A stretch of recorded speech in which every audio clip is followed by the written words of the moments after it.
So this is Erasing the Stigma, Mental Illness in Tech. I am JD Flynn. My title is Lead CMS Developer. It's a fancy way of saying I do Drupal. At Isobar, we're a very large marketing, full-service marketing company with some nice clients, great place to work, out of Chicago. You can find me on Twitter at JD_does_dev, on Drupal.org, I'm Dorficus, on all the Slacks, I'm Dorf. In case you didn't know, you're at Drupaldelphia. If you want to tweet about it, throw a hashtag in front of that, and hashtag OSMI if you want to tweet also. And does anybody know what OSMI is? Okay, I'll be talking about them quite a bit, a little bit later. So thank you for coming. Thank you for taking part of this. I really appreciate it. I'm sure the question on everybody's mind right now is, who the heck is this guy? Well, I've been a Drupal and PHP developer for about 6 years. I've been doing HTML since around the 90s.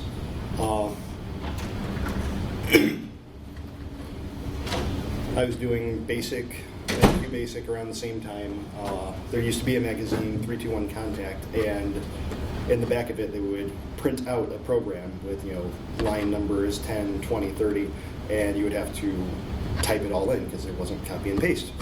And that's how I kind of learned early debugging, early programming, early logic, so that was a lot of fun. I'm also an organizer of MidCamp in Chicago, which is a great Drupal camp. If anybody's in Chicago next March, show up to it. It would be awesome. I also organized the Drupal Chicago meetup, and before this, I was a paramedic, an EMT, and a firefighter for about 10 years. Also, I have mental illnesses, plural. So when I do this talk, I like to preface it with this. I am not a doctor. I'm not a mental health professional, and I'm not here to give any medical advice. I'm somebody with mental illnesses, and I've experienced difficulties in the workplace because of them, and I was in denial for a very long time. There are a lot of reasons I want to do this talk, and if there was one sentence for what I want to accomplish, it's start the conversation. Why? People don't like to talk about mental illness. It's always kind of,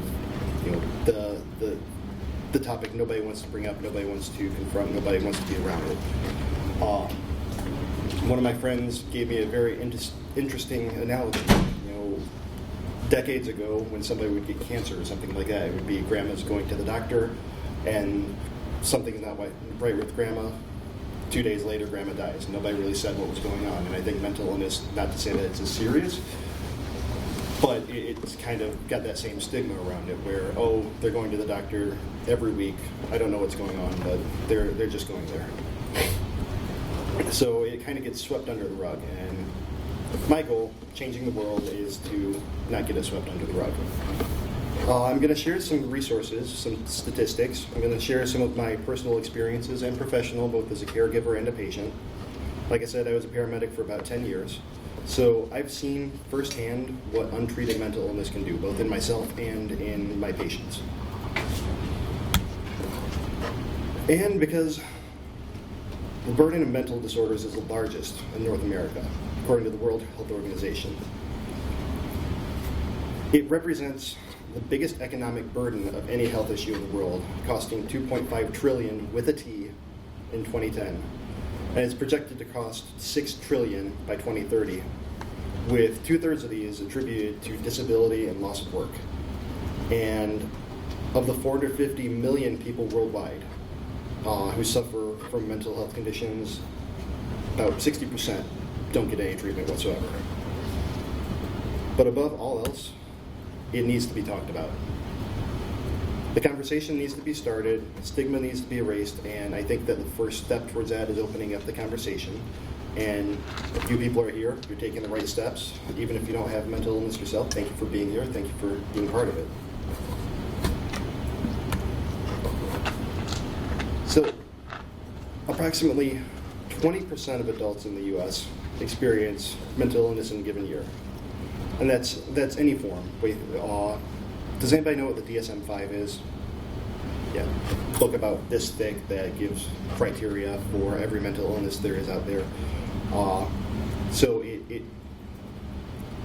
it has a lot of diagnosis, both acute, chronic, and this number 20% is anybody who has any of those diagnoses.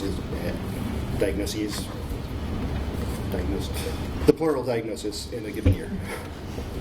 And we're going to find out later that number is higher in the tech community. Why is this important to me? Like I said, I have mental illness. I suffered in silence for a very, very, very long time. I was in denial, and I was afraid that admitting something was wrong with me would make it real.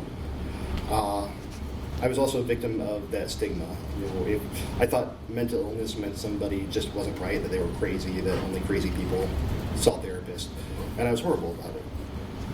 Kind of had that mentality where you're in perfect health until you see a doctor, and the doctor tells you you're not in perfect health anymore, and your world gets changed. I was worried that if I told people, they'd treat me a lot differently, and that also led to some social distancing. And, well, the fear of social distancing, and that's when people feel that an individual with mental illness is dangerous, and that leads to fear of that individual, and the individual gets anxiety because nobody's around them. But something I really often need to tell myself is, I'm not weak, I'm sick. Now, you've learned a lot about me, so it's time to learn about you. How many of you are developers or work with the tech? Okay, quite a few. Just about everybody. Anybody a project manager, project owner? Okay. Anybody in HR? Good. Anybody upper management, managers, presidents, CEOs? Okay. Not president, CEO. but manage it. Okay. Now, since it's being recorded, I also have to preface that I'm going to give HR a hard time. So anybody listening in HR, I'm going to give a hard time, but I do understand that the people who work in HR have a very hard job, and they do the best they can. All right, now it's time to get uncomfortably personal. I have major depression, I've got anxiety disorder, and I have PTSD. Now, clinical depression, diagnosed depression, is marked by a depressed mood most of the day, particularly in the morning, and a loss of interest in normal activities and relationships. Now, these symptoms in diagnosed depression are present every day for at least 2 weeks.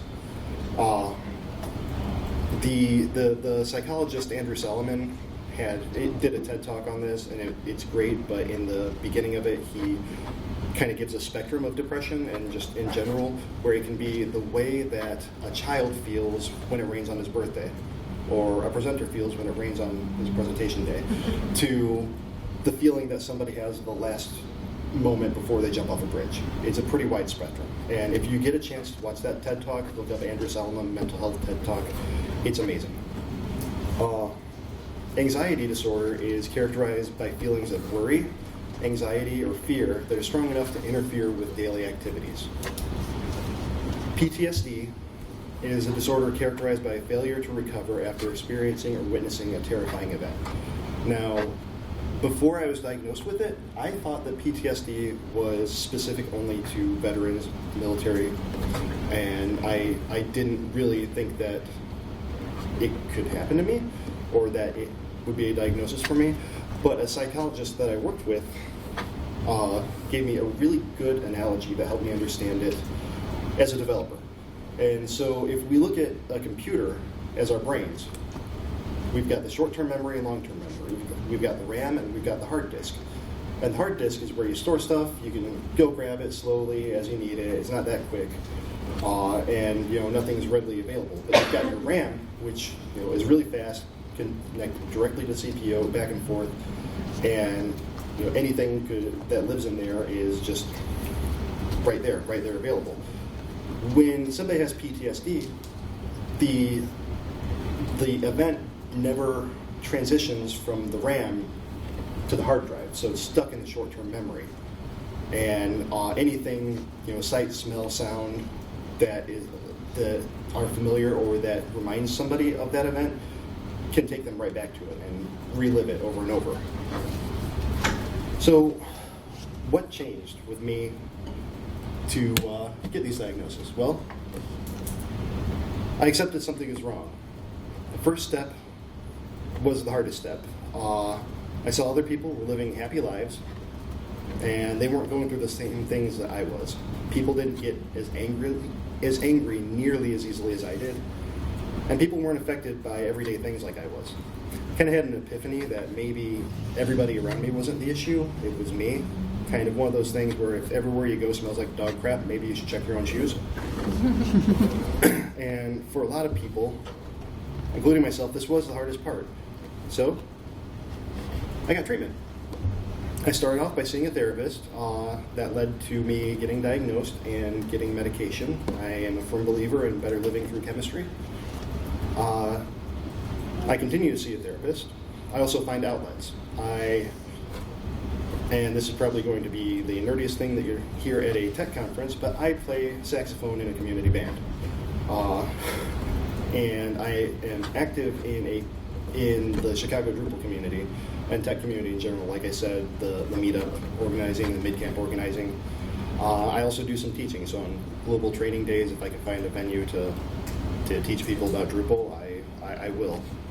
I also start the conversation, and I'm not shy about talking about it. People don't necessarily need to know the details of my PTSD or what led to my anxiety or my depression, but I'm not afraid to mention it in social situations. And the way I see it, if other people are uncomfortable about it, then that's their problem. And I do events like this where I'm talking openly in front of a bunch of strangers. I don't think I know any of you. So before I sought treatment, one word boiled down is difficult, or was difficult. I was paranoid about absolutely everything, or the anxiety. I was afraid to see a therapist because I thought that only crazy people saw therapists, and I know how ignorant that sounds now, looking back on me 5 years ago. I would have very deep valleys.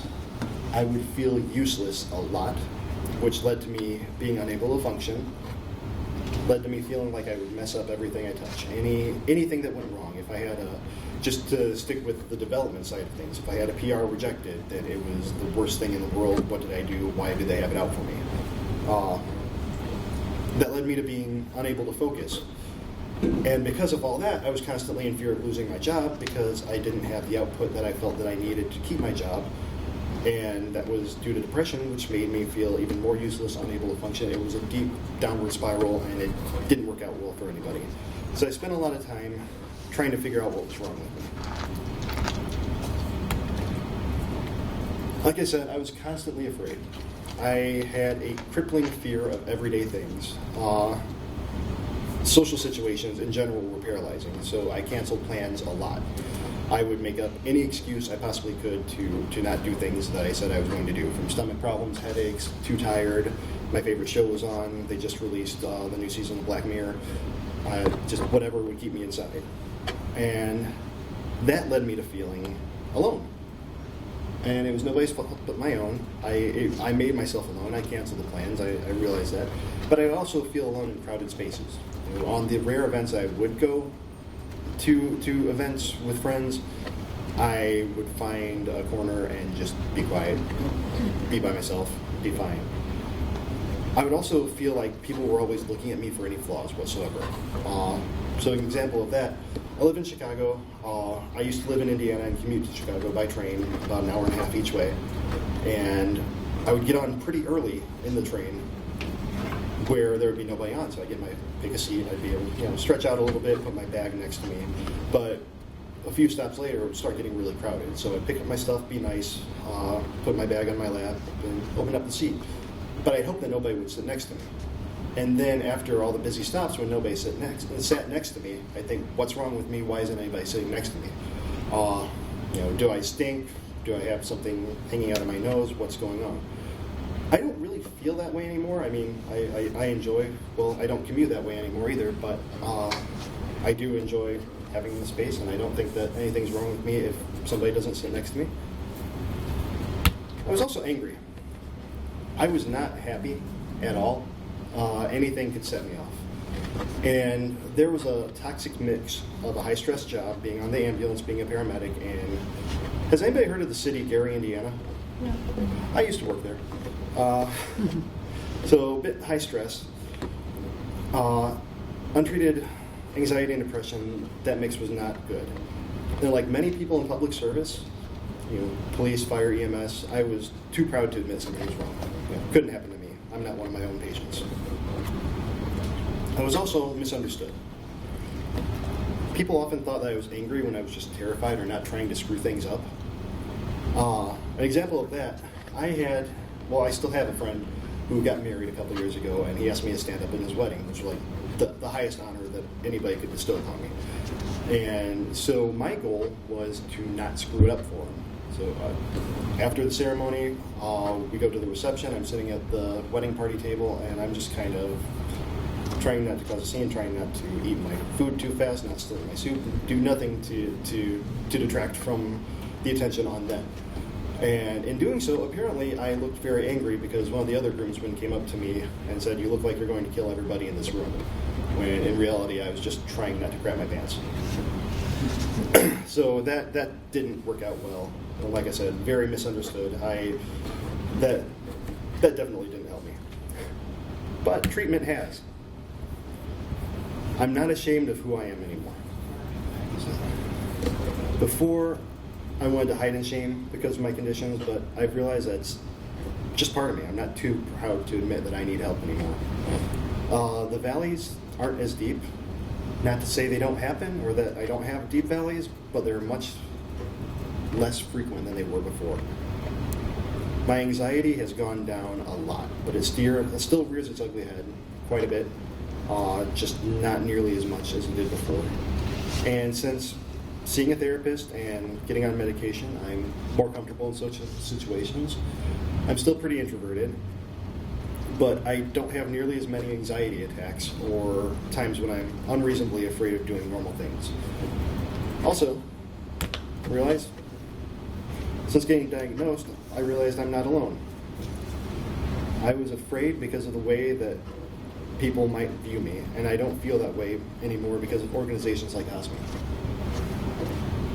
So, like I said, OSMI, going to get into them a little bit more later, but it's an organization started by Ed Finkler.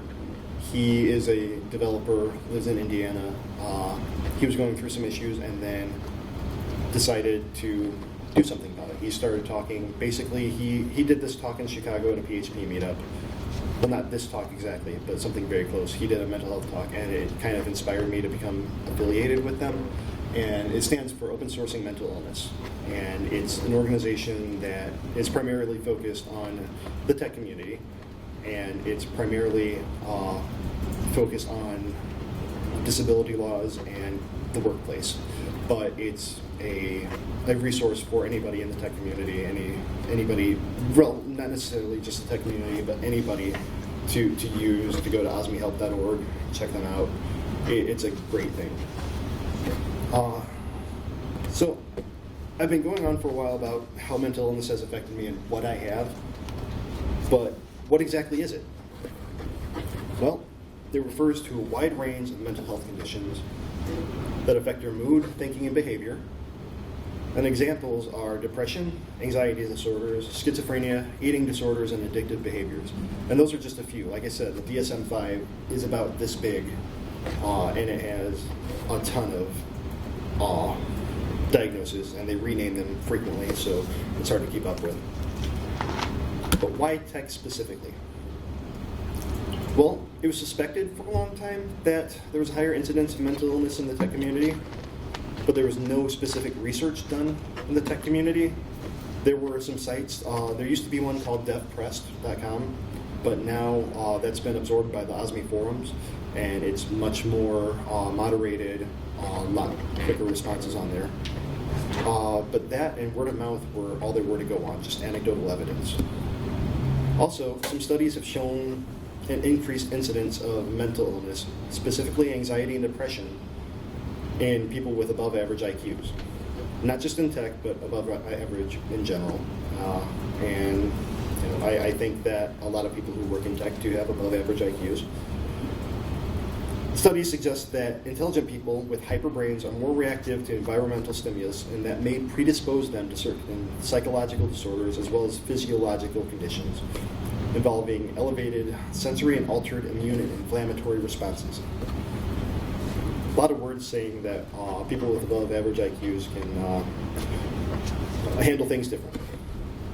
There's also imposter syndrome, which I've noticed runs rampant in the tech community. Does anybody not know what that is? Okay. So, to boil it down, it is the feeling that you don't deserve to be doing what you're doing. And I have that a lot. And I thought I was alone in that. And then I joined a pretty large Slack team with about 15,000 members of front-end developers. And on there, kind of just to see how things were going with other people, I created a mental health channel. And immediately after creating that, I had a couple hundred people join up and like, hey, thanks for doing this. This is great. Why do we have this? And now we kind of do daily check-ins with each other. We vent. It's almost like a group therapy type thing. But one thing I noticed is that everybody has imposter syndrome. Even people at the top of the chain. Who was it? One of the astronauts? Was it Buzz Aldrin? And I may be misquoting. I know it was one of the big name astronauts from the golden age of space. Has imposter syndrome. He said all I did was go up and walk on the moon. All he did was walk on the moon. If he has imposter syndrome, holy crap. And one of the biggest signs of it is the inability to take compliments, which I definitely have. So let's change it up a bit, and I want to ask you guys some more questions. I've been talking a lot. Has anybody here taken a sick day? Yeah. Anybody been afraid to call off for the flu or a broken leg? You wouldn't call off for a broken leg? I don't like to miss. Okay. There's always one.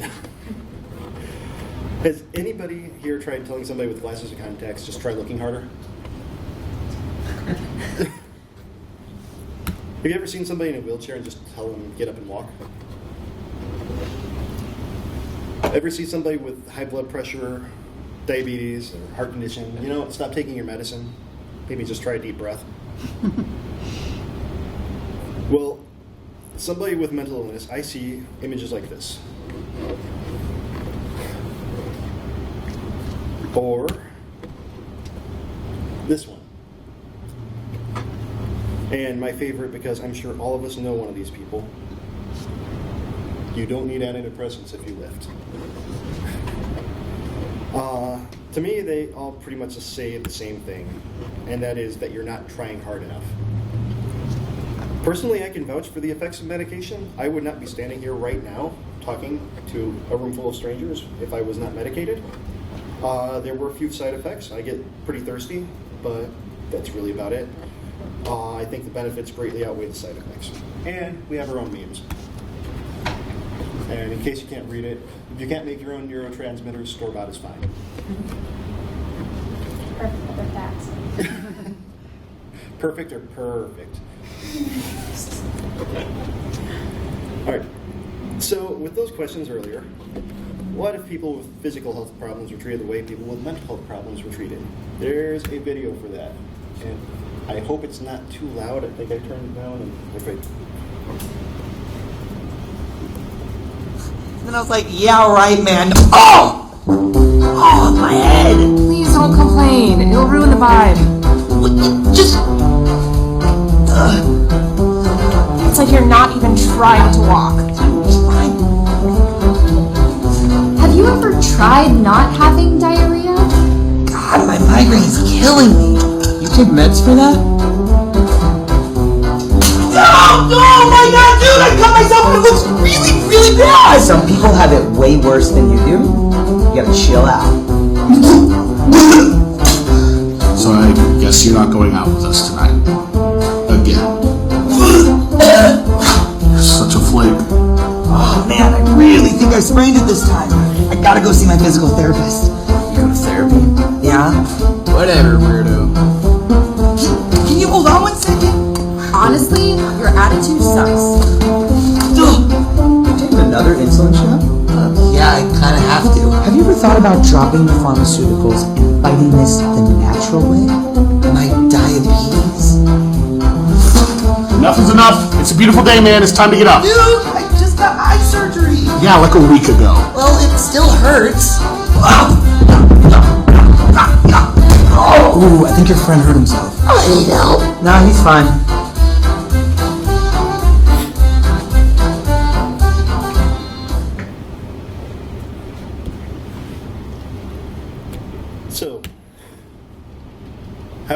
erase the stigma? Well, we need to be stronger than fear.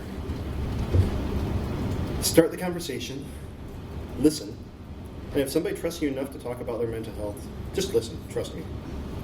Let people know they matter.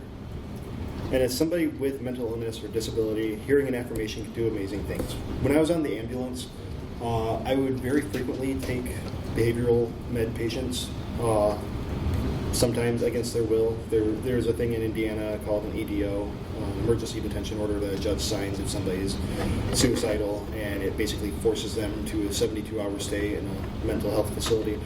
And a lot of times, the patients would be very non-receptive to being forced to go into the hospital, to put it nicely. But if I were to talk to them and listen to them and say, hey, we're going to do everything we can for you, I'd say about 75% of the time, by the time we got to the hospital, they would walk themselves in and, you know what, I do need help. Thank you. If you do have mental illness, don't be ashamed. Remember, you're not damaged, you have a disease. And try to be respectful.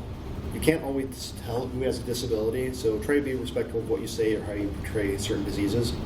And if you do feel that you have a disease, get treatment. Now, what about the workplace? Definitely something that people are interested in. So let's see what the data says. In 2016 and 2017 and 2018, OSMI did a mental health and tech survey. I don't have the results of the 2017 one yet, so I'm still using from 2016. This was done by OSMI, had approximately 1,500 responses. Excuse me. It was made available to several different communities, and all of these responses are self-reported. So one of the questions, we're going to divide this up between physical and mental for this one. Would you bring up a health issue with a potential employer?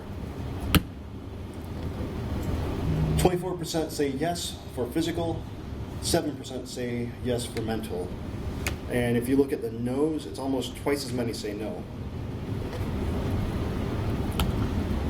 Does your employer provide resources to learn more about mental health issues and how to seek help? And this doesn't include insurance coverage. This is more, are there programs available, or have they invested in something in the mental health of their employees? Only 30% can say with any certainty that they know there are resources. Do you feel that being identified as a person with a mental health issue would hurt your career? No, I don't think it would, or no, it has not, is only 12% combined. Yes, I think it would, is 39%, so that's a pretty high number there, and maybe is 41%. And this is something that I think about every time I give this talk, and I've given this talk several times now, and most of them have been recorded, so if a potential employer were to look me up, good chance that they are going to find this talk and find me laying out all my cards on the table. So the nice thing about that is that it's kind of freeing, that if an employer knows this about me and they still say, hey, we want you to come on board, great. And if an employer hears this talk and says, you know what, maybe not, I don't want to work for them anyway. Do you think discussing a health issue with your employer would have negative consequences? We're going to divide this back up with physical and mental. For physical, yes is 4%. Mental, 23% for yes. That's 5 times more people think that there would definitely be negative consequences. And here's a big one. Have you been diagnosed with a mental health condition? Again, this is self-reported. The national average is about 20%, and this is out of 1,500 responses. In the tech community, it's about 50-50. Again, to put that in perspective, in 2015, there were an estimated 43.4 million adults 18 or older in the United States with any mental illness in the past year. The number represented 17.9%. I rounded up for that last slide, about 20%. And all these charts, they lead me to one conclusion. We're afraid to talk about mental illness. And why are we afraid? Well, it's because of the stigma associated with mental illness. We're afraid that being honest will have negative consequences. And for many of us, including myself, it meant suffering in silence. At a previous job, and there's a reason it's a previous job, it was right after that kind of gray period between starting therapy and actually getting to a physician who could prescribe medication, so I was somewhat treated, but not quite all the way. I was having some rough days in the middle of a big project, and we had an unlimited PTO policy, so I needed a couple days off. But because we were in the middle of a project, I felt bad for taking them. I summoned up all of my courage. I called up my boss and I said, hey, here's what's going on. I have depression. I can't function. I don't want to write down false billable hours. I need a few days off. And she gave me those days off, but immediately, I'd say within 5 minutes of talking to her, I got a phone call from HR. And then within 2 days of that phone call, me returning, I started getting, well, you've been messing this up, and just all of a sudden a paper trail of just anything they could. And before, not to say I was a model employee, but before I hadn't had any issues in 18 months. I'd never been called in to talk about things that were going on. I'd never had a complaint against me. And the timing just seemed off, where all of a sudden I'm getting this paper trail. So, like I said, there's a reason that was a former job. We're also afraid that if we do be honest, our coworkers will change their opinion of us, and not necessarily the management, but people around us. And as somebody with anxiety, worrying what people think can drive you mad. And some of our minds, like myself, go straight to the worst case scenario. At one job, I had a 90-day probationary period. And on about day 87, I got an email from a boss who said, we need to talk. And that was on a Friday. And day 90 was going to be on Monday. So the entire weekend I was thinking, oh great, I'm not going to make it past 90 days. I have no idea what I'm going to do. I was going on Indeed, sending out my resume to anybody that I could find. And that 90-day checkup was just that, a checkup. Oh, how's everything going? You're doing great. Keep it up. And then I had something similar where my password was incorrect. They changed it or reset the email system on me, so I immediately thought, well, they're going to milton me. If you've ever seen Office Space, they're just going to keep me working for as long as they can and just not pay me. So it's kind of what I refer to, and I'm sure other people do, as a binary mind, where it's either good or bad, nothing in the middle. We're also afraid when we might get sent to the HR department. It took a lot of courage to tell my boss, because she was somebody that I worked with on a daily basis. I had conversations with all the time, like check-ins, daily stand-ups, everything. And how many of you know your HR department, like very well? You feel like you could tell them anything? Well, you guys are fortunate, because the woman that I talked to, she hired me, gave me the paperwork then, and then for 18 months we had absolutely no contact up until that point. So all of a sudden I have to disclose all this stuff to basically a complete stranger. Going from somebody that I dealt with every day to someone who might as well be a stranger.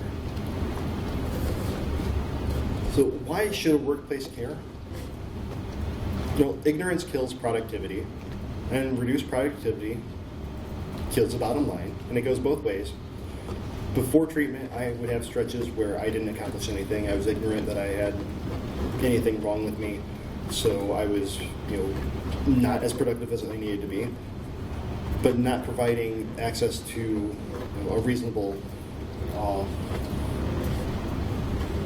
accommodations also caused me to not be as productive as I could have been. And because I didn't accomplish anything, it would lead to the anxiety about not getting anything done. It would be the job insecurity again. Management didn't know how to handle it. They went straight to HR, and HR didn't want to hear it. So I say fight ignorance with information. I had an exit interview there, and during that exit interview, I mentioned, well, the main reason that I went for another job is because I felt that the way you handled this was very poor. And the response I got was, you didn't have to tell us what you had, only that you had something. And I think that's just them trying to wash their hands of it. So I offered up a link to OSMI, and OSMI has a few handbooks. the link here, bit.ly OSMI books. I'm not trying to sell anything. OSMI is a nonprofit, 501c3. The books are DRM free. There are 3 of them for the workplace, for the employees, and there's another one I can't think of what the topic is off the top of my head, but they're all based around the ADA and what rights the employer and the employee have. So we're fortunate here in the Drupal and the dev community and the open source community because our community is our greatest resource. I've gone to several Drupal camps, and every time it's like seeing old friends, even people that I'm just meeting. It's great. I think that especially the Drupal community is wonderful. If we look back at that chart, 50% of survey respondents claim mental illness diagnosis. So what does that mean? It means we're not alone. It means that we are more than just usernames. And that's something that events like this help remind us of. We're real people. If you look around, we're not ones and zeros. We're not our Drupal.org name. We're not our Slack username. We're actually here. We're interacting. We're talking to each other. We're having a good time, learning stuff, hopefully. And we're not damaged. And with a little work together, we can erase the stigma. Some resources that we have available are osmihelp.org. That's OSMI. Please check them out. It's a great organization. And I think we just got a shipment of hoodies and t-shirts, much like the one that I'm wearing, that are going to be going on sale. If you need a therapist, there's 1-800-THERAPIST. And one thing that from talking to other people who have gone through therapy, your first therapist is probably not going to be your last. Make sure if you just aren't clicking with your therapist, find a new one, or see if you get a referral. Make sure you know what the plan is for you. There's the National Association on Mental Illness, NAMI, and the Suicide Lifeline. If you know anybody who's contemplating, just call that. Be there for them. Thank you for listening. I put together a little Google Form survey, so if you want to fill that out, I'd appreciate any feedback. I even got a nice big QR code because QR codes are cool, apparently. And yeah, now I'd like to open up to any questions. Yeah. Can you talk more about the difference between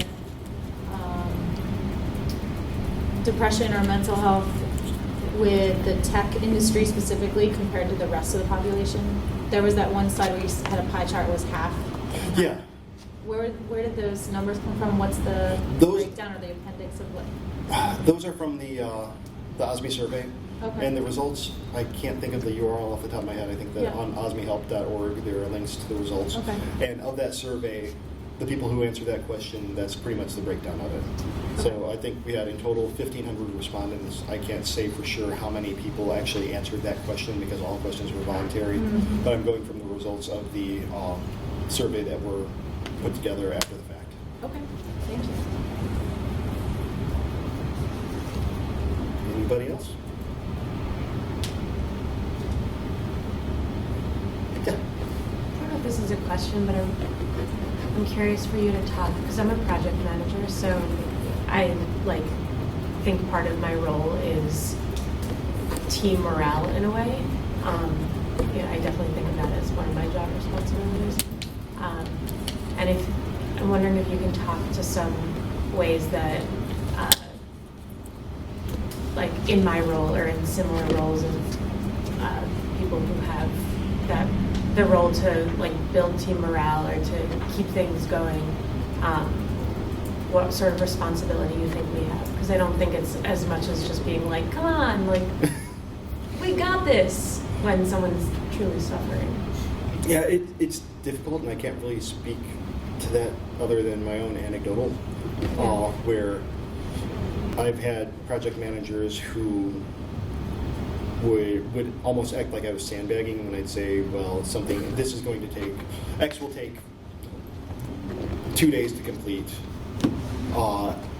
And because I've had issues in the past where I couldn't function, they automatically assume that I'm trying to just push it off so that I don't have to do anything for those 2 days. And I would get questions along the lines of, well, one of my favorites is, well, in WordPress it only took an hour. What's the difference? Well, we're not doing WordPress, we're doing Drupal. So having faith in your developers, I guess, is a great thing for morale, and it may be a question from that project manager's perspective of pure ignorance, but the way it was delivered didn't feel like that. It felt like accusatory. So I guess if anything, from my standpoint, just try to be understanding, try not to be accusatory, trust your developers. I hope that helps. Anybody else? Have you had this talk to other communities, other tech communities, or what? I've done it primarily Drupal, but I am doing a WordPress camp tomorrow, so I'm interested to see how the turnout is there and if there's any difference in the reception. But primarily it's been. I'm also doing a PHP meetup in Chicago, I think next month. But it's been Drupal meetups, camps. What's a way do you think is most useful to kind of communicate the difference between like when you need to take a mental health day? And, I mean, the term mental health day is actually something that people use, but yeah. But like how? I'm just trying to think, like, what's a good way to communicate like that? Someone needs time that is associated with like an actual mental health issue versus like, I just want to take the afternoon off. Yeah. Why can't I? Or like a good workplace, you can take the afternoon off. Right. But I don't know. Is there ways to communicate that are less useful, or is that actually maybe not counterproductive to try and have like a clinical or a more formal way of saying that? So what I've found just from people I've talked to, and it's not just mental health issues, but people who have not necessarily outward-facing issues, like migraines comes to mind, because any person right here could be suffering from a migraine and I wouldn't know looking at you. But you might need to get out of here. It might be too bright or too loud. The same thing with mental health issues. You can't really see it outwardly, but on the inside, the person could be struggling completely. So my opinion of it, and I think that it's possibly addressed in the OSMI handbooks, is that if your company allows sick days, I don't think you really need to tell them what the sick day is for. Just say, I'm taking a sick day, and if somebody maybe casually asks, why are you taking the sick day? If you don't want to admit to taking, because it's an actual literal mental health day because you can't function, just say, I'm not feeling up to it. I mean, like I said in that second or third slide, not a doctor, not any advice I'm giving now is completely anecdotal.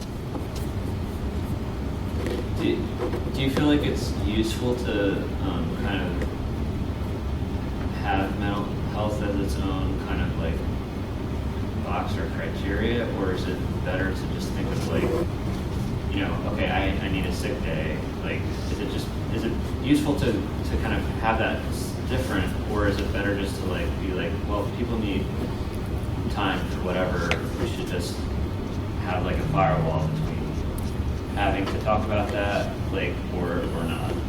So that I'm not too sure about, and the first thing that comes to mind to me is that if you have a diagnosis, there's a FMLA, Family Medical Leave Act, and I think that if you have a doctor, and this is part of the stigma that's associated with mental illness, is that anybody could say, oh, I need a mental health day, and really their mental health day is going off to see a movie or watch a baseball game or just get out and not be working. So people don't see it necessarily as a mental health day. They see it as just being lazy, and that's because some people do abuse that. But if you have a diagnosis, if you have a doctor who has diagnosed you, and if you feel that there are days that you need off, I mean, there's the ADA, which basically says that a workplace has to accommodate a person with a disability, and mental illness is a disability. And there's also FMLA, where if you get FMLA, if you have that signed up, and I think that there's a minimum number of hours that you have to work, depending on the state, and I can't speak for the state because I'm nowhere near it. But if you work a certain number of hours, I think it roughly comes out to 6 months to a year, then you can just call and say FMLA, and they have to give you that day off. They don't have to pay you for it. You'll have to burn through your PTO, your sick time, but you can use FMLA for that as a. Or hopefully you have an employer progressive enough that they see mental health as a real issue, and they want to make sure that you're in your best working capacity. And you don't have to go to that extent.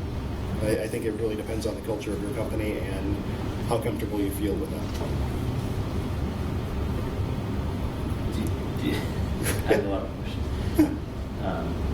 Do you feel like, is there, in kind of like the practice or communities that you're kind of talking to, like, is there a correct way of taking a mental health day? Like, if you need to go, like, if you're, suffering from a mental health issue, is it bad to go to the park, or like, is there an appropriate way, or like, how do we people talk about that? Like, it really varies person to person. I mean, for me, a day to recuperate could be just sitting and doing absolutely nothing. Maybe listening to music, trying to practice mindfulness, whatever to get my head in the right space. Might be calling up my therapist, and if somebody's having homicidal or suicidal ideations, it would be getting your ass to the hospital and getting help. I mean, it could, like I said, going from that Andrew Salomon spectrum, from the way that a kid feels when it rains on their birthday to the way that a person feels right before they take that step off a bridge. I mean, wherever you fall in that, whatever will help you through that, even if it's just working on a personal project. However, whatever you feel that you need is what you need. I mean, trust yourself on that. I mean, because what works for me, and it may be outwardly, it may look like I'm being lazy or just not trying not to work, but playing Zelda for a little bit, getting my mind off the real world, and immersing myself in something where I don't have to really worry about what's happening. What was the TED Talk? Andrew Salomon is the name of the presenter, and I don't remember the name of the talk, but it was a few years ago. Depression, the secrets we share. It might be.